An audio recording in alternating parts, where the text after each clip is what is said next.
네, 일관성 있는 기준영문법 17강 들어가 보도록 하겠습니다. 지난 시간에 이어서 동사 플러스 형용사 공부를 할 건데요.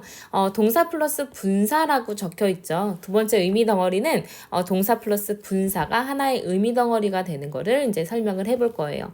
우리 이 형식 계속해서 공부하고 있었거든요. 주어, 동사, 주격, 보어. 그래서 이 주격, 보어가 하는 역할은 앞에 있는 주어를 보충 설명해 준다고 했었습니다. 이 보충 설명을 해줄 때 이 주격 보어 자리에 들어갈 수 있는 게 명사나 형용사가 있다고 했는데요. 이제 만약에 명사가 들어가면 이제 주어와 동일하게 되는 거죠. 주어랑 같은 겁니다. I'm a student 이런 거죠. 형용사가 들어가면 주어의 상태를 설명하게 됩니다. 그래서 이 형용사 자리 들어가는 거를 저번 시간에 공부했던 건데 형용사는 선생님이 저번에 얘기했지만 일반 형용사가 있고요. 그 다음에 이제 감정 형용사가 있다라고 저번 시간에는 여기까지 말씀을 드렸었는데요. 세 번째로 뭐가 있냐면 분사라는 애도 이제 문장에서 이제 형용사 역할을 할 수가 있습니다.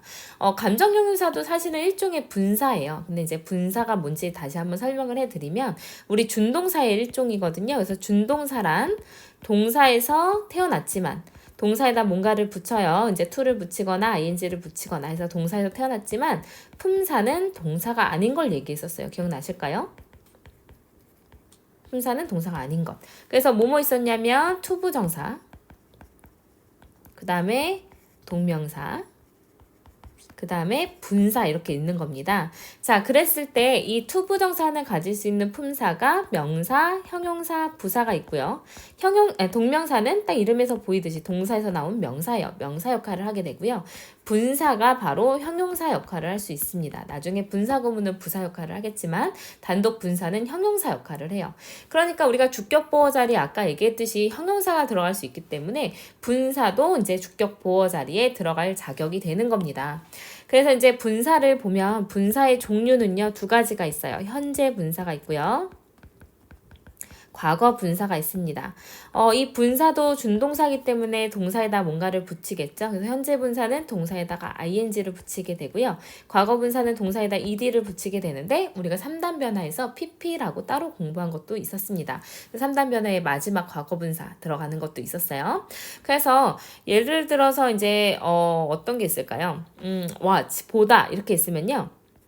watch라는 이제 동사에 watching이 될 수도 있는 거고요. 그 다음에 watched가 될 수도 있는 거예요.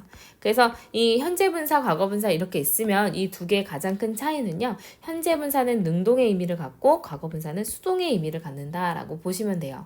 그래서 watching은 쳐다보는, watched는 봐지는, 그러니까 뭐 이제 보여지는 이렇게 해석하면 되겠죠. 자, 그래서 주격 보어 자리에 이제 분사가 들어가면 어떻게 쓰는지 한번 볼게요. He stood, 그는 서 있었습니다. Reading, 읽으면서. 그래서 he의 주어에 어떤 상황, 상태를 설명하고 있는 거죠. 그래서 책을 읽으면서 이렇게 해석이 된 거예요. By the building, 건물 옆에서는 am, 이제 부사 역할을 하게 된 거고요. 그는 서 있었습니다. 책을 읽으면서. 그래서 해석이 뭐뭐 하면서라고 해석이 돼요.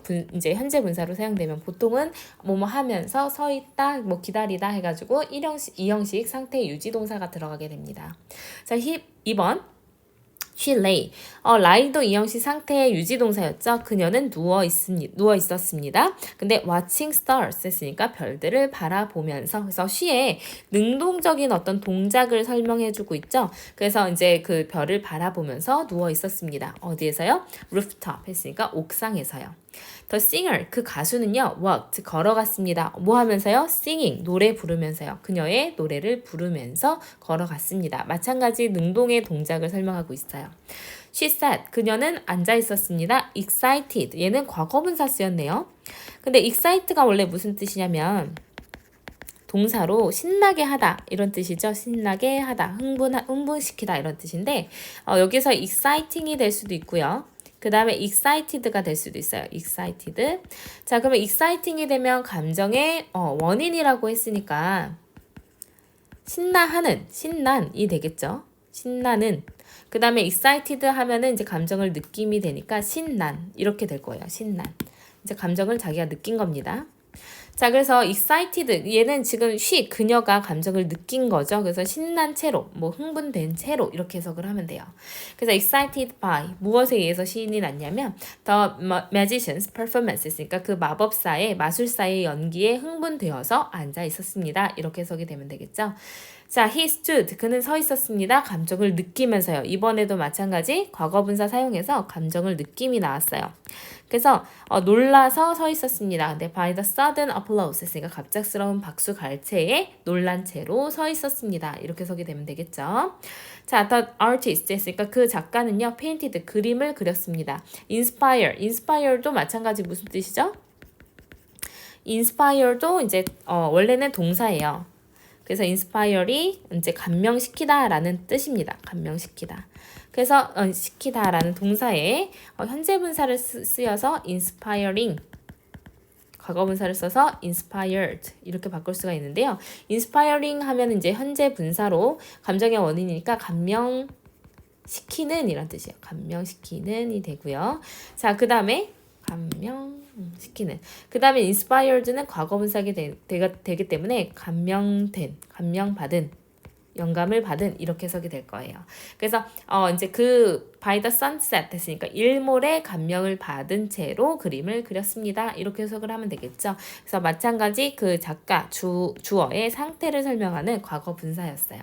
그래서 이렇게 주어 동사 그다음에 동사 뒤에 분사가 들어가서 주어의 상태를 설명할 수 있다라는 의미 덩어리 공부해봤습니다.